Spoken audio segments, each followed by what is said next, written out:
ஆண்கள் பெண்களுக்கான சிறந்த தையலகம் மதன் டெய்லர்ஸ். அனைத்து வகை துணிகளும் சிறந்த முறையில் தைத்து தரப்படும். நம்பர் 6, சாவடி தெரு, கோரிப்பாளையம், மதுரை 2. எல்லா புகழும் இறைவனுக்கு. மொழிப்பாலசு பொறுப்பு நண்பர்களே, இன்னைக்கு நம்ம நசீர் ராஜோட வந்திருக்கோம் நம்ம வயக்காட்டுக்கு. அதனால் இன்னைக்கு விவசாயம் நினைக்காதீங்க, இன்னைக்கு விவசாயம் இல்லை, இப்போ நிறையா பஞ்சாயத்து ஓடிக்கிட்டு தெரியுமா, அதை பற்றி தான் பேச போகிறோம்.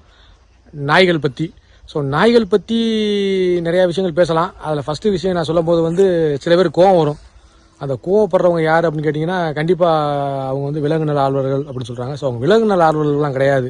அப்போ நாய் நல ஆர்வலர்கள்லாம் பார்த்தோம்னா யோசிக்க வேண்டிய விஷயம். ஏன்னா அவங்க நாய் நல ஆர்வலர்களும் கிடையாது, அவங்க பொய் நல ஆர்வலர்கள் தான் நம்ம சொல்லணும். ஏன்னா உண்மையான விலங்கு நல ஆர்வலர்கள் எல்லா விலங்கும் நல்லா இருக்குன்னு நினைப்பாங்க.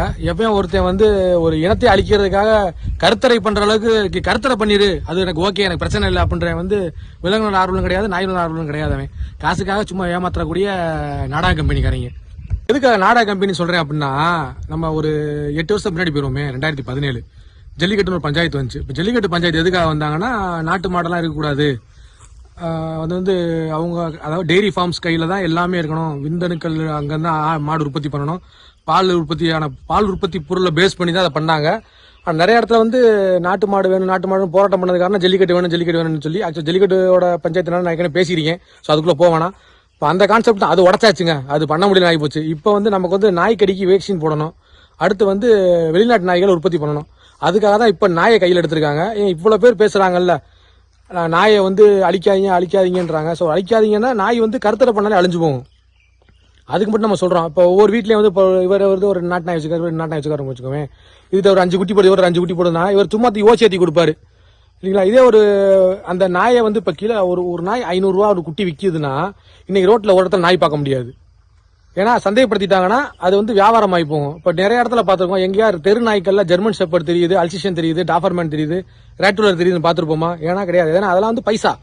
ஸோ இங்கே எல்லாமே காசு தான். காசுக்காக சில பேர் செய்யக்கூடிய சூழ்ச்சியில நிறைய பேர் மாட்டிக்கிட்டு இருக்காங்க. இப்போ கொஞ்சம் அந்த ஜல்லிக்கட்டு ஆர்வலத்துக்கு அப்புறம் சோக்காளி ஐட்டமா இருக்கக்கூடிய வேட்டை நாய்கள் கன்னி நாய், சிப்பிப்பாறை நாய், இதுகளுக்கு இருக்க ஃபேமஸ் கூட நம்ம பட்டி நாய்களுக்கு இல்லை. அதான் உண்மை. ஸோ இந்த நிலவரம் தெரியாம நிறைய பேர் ஏன் நான் சந்தைப்படுத்தல சொன்னேன்ல, நாட்டு நாய்கள் இவ்வளவு தூரம் காப்பாற்றுறீங்களா, சந்தைப்படுத்தினீங்களே அதை ஆட்டோமேட்டிக் காப்பாற்றிடுவாங்க. ரோட்ல எவனையும் வளர்க்க விட மாட்டாங்க. குட்டி 500 ரூபா போதும், அவனா விடுவானா? தூக்கி போட்டு வளர்க்க ஆரம்பிச்சிருவான் பூரா பேரும். அது ஒண்ணு. ரெண்டாவது கொஸ்டின், பெரிய கொஸ்டின் என்னன்னா, இப்போ நாய்களை கடிக்க ஒரு நாயை அடிக்கிறீங்கன்னு கேட்குறீங்க. இப்போ நீங்க நீங்க உங்க ஃபேமிலி அந்த எல்லாரும் இருக்கீங்க வச்சுக்கோமே. இப்போ எல்லாரும் இருக்க இடத்துல ஒரு வெறி நாய் வந்துருச்சு, என்ன பண்ணுவீங்க? சும்மா வச்சுக்கோம், உங்களை கடிக்காத வரைக்கும் நாயினா கடிக்கும், நாயினா இப்படித்தான், நாயினா அப்படித்தான். நீங்க நாய்கிட்ட ஜாக்கிரதையாக்கணும், நாய்கிட்ட லெசன் எடுக்கணும், நாய் கூட நீங்க வாழ்றது கத்துக்கணும். மனிதனோட மாடு எந்த அளவுக்கு இணக்கமா இருந்துச்சோ அந்த அளவுக்கு இணக்கமா இருந்தது நாய். ஆனா அந்த நாயை பூரா ரோட்டு நாய் ஆக்கிட்டோம் நம்ம.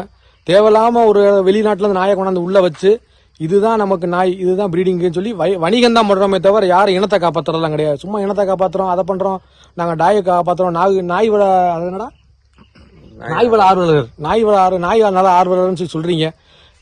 ஏன் மற்ற இனங்களுக்குன்னா நாட்டு நாய் விலங்கு ஆர்வலர்களா இருக்கீங்க, ஆனா ஒருத்தர் நாயை காப்பாற்ற மாதிரி தெரியல, இப்போ நாய் இனத்தை அழிக்கிறதுல தான் இருக்கீங்க தவிர யாரும் நாயை காப்பாற்றுற மாதிரிலாம் இல்லை. ரொம்ப சொல்லக்கூடிய விஷயம் என்னென்னு பார்த்தீங்கன்னா, நாயை காப்பாற்றுறோம்னு சொல்லிட்டு அது இனத்தை அழிக்க தான் செய்கிறோமே தவிர நம்ம நாயை காப்பாற்றலை. பட்டி நாய் எத்தனை பேர் வளர்க்குறோம், யார் வீட்டில் வளர்க்குறோம்? பெருமைக்காக இப்போ சிப்பிப்பாறை கொஞ்சம் வளர்க்குறோம். அதுவும் சிப்பிப்பாறையும் கன்னி நாய் தான் பெரும்பாலும் இப்போ வளர்க்குறது, பெருமைக்கு நாட்டு நாய் வளர்க்குறோன்ட்டு. ஆக்சுவலாக நாட்டு நாய் நம்மளோட இணக்கமாக நமக்கு ஆடு மாடு பட்டிகளோட நம்ம வீட்டோட இருந்தது பட்டி நாய் தான். ஸோ அந்த பட்டி நாயை கண்டுக்கிறதே கிடையாது. ஆனால் நாங்கள் நாய் வளர்க்குறோம், நாட்டு நாய் வளர்க்குறோம் அப்படின்னு வளர்க்குறது. பெரும்பாலும் ஃபாரின் பீட்ஸ்க்கு இருக்கக்கூடிய அதாவது வெளிநாட்டு இனங்களுக்கு இருக்கக்கூடிய அந்த முன்னுரிமை நம்ம இனங்களுக்கு கிடையாது. இந்த கன்னி சிப்பிப்பாறைக்கு அடுத்ததாக பார்த்தோம்னா ராஜபாளையம் ரோட தான் பார்க்கப்படுது. கோம்பை எத்தனை வீட்டில் இருக்குன்னு தெரியாது. கோம்பையுமே ரொம்ப ரேர் பிரீடுனால நிறையா இடத்துல பார்க்க முடியாது. ஆனால் ரோட்டில் தெரியக்கூட முக்கால்வாசி நாட்டினங்கள் நம்மளுடைய பட்டி நாய்கள்னு சொல்லக்கூடிய நம்ம பட்டி நாய்கள் தான். பட்டி நாய்கள்னு சொல்லக்கூடிய நம்ம நாட்டின நாய்கள் தான். ஸோ ஆனால் அது இன்றைக்கி நாட்டு நாயா தெருநாயான்னு கேட்குற லெவலில் தான் இருக்குது. ஸோ நம்ம ஒவ்வொரு விஷயம் சொல்கிறோம் அப்படின்னா, நீங்கள் கோவப்படுறீங்க, ஆத்திரப்படுறீங்க, டென்ஷன் ஆகிறீங்க அப்படின்னா நாங்கள் என்ன பண்ண முடியும்? நீங்கள் கரெக்டான கரெக்டாக ப்ராசஸ் பண்ணிங்கன்னா பிரச்சனையே கிடையாது. நாட்டு நாயை நீங்கள் ஒரு ஆளே வளங்க, நீங்கள் மட்டும்தான் நாய் அந்த ஒரு குறிப்பிட்ட அமைப்பு தான் வளர்க்கணும் அப்படின்னு நம்ம சொல்ல வரல. நம்ம சொல்லக்கூடிய விஷயங்கள் இதை வணிகப்படுத்தணும். ஏன்னா இதை வணிகப்படுத்தணும்னா மெயினான வணிக ப்ராசஸ் ஸ்டாப் ஆகிரும். அதனால் இதை அழிக்கணும். இதை அழிச்சிட்டா நாட்டின நாய்களே இருக்காது அப்படின்றதுக்கு நிறைய விஷயங்கள் இருக்குது. ஏன்னா பார்த்தோம்னா இப்போ நம்ம நாட்டின நாய்களை பெரிய லெவலில் மெடிசன்ஸ்லாம் தேவைப்படாது. அதுக்கு தேவைப்பட்டால் அது தேவையானதை போய் அதுவே சாப்பிட்டுட்டு சரி பண்ணிட்டு வந்துடும். இப்போ சொல்லப்போனால் நம்ம புல் பூச்சி இப்போ நாய்களுக்கு வந்து புல் சில கீரைகள் சாப்பிட்டா அதுக்கு இந்த வியாதிக்கு சரி வரும், சில விஷயங்களை வாந்தி எடுத்து சரி பண்ணிடும் இல்லைங்களா. அதை வந்து அதுக்கு தெரியும் எங்கே பண்ணணும் எப்படி பண்ணணுன்ட்டு. அதனால தான் நாட்டு நாய்கள் வந்து கரெக்டாக பண்ணும். இப்போ வந்து அதே இப்போ அதர் கண்ட்ரி, அதாவது வெளிநாட்டு இனங்களை கொண்டு வந்து நம்ம வளர்க்குறோமே, அதுகளுக்கும் அந்தந்த சீதோஷ நிலைக்கு ஏற்ற மாதிரி அதுக்கும் அது வாழ தெரியும். அந்த நாட்டுக்கு அது நாட்டு நாய், அந்த நாட்டுக்கு அது எப்படி வாழணும், எந்த மெடிசன் சாப்பிட்ணுன்ற அதுக்கு தெரியும். ஸோ அந்த நாட்டுக்கு தேடும். அந்த நாட்டோட வளம் வேறு, நம்ம நாட்டோட வளம் வேறு. ஸோ நம்ம நாட்டின நாய்கள் வந்து நம்ம நாட்டில் எப்படி வாழ பிறந்த இந்த சூழ்நிலைக்காக வாழ கற்றுக்கிட்ட நாய்கள். ஏன்னா இங்கேயே இருந்து இங்கேயே பிறந்து இங்கேயே வளர்ந்த நாய், இந்த இனத்தோட இந்த மண்ணோட நாய்.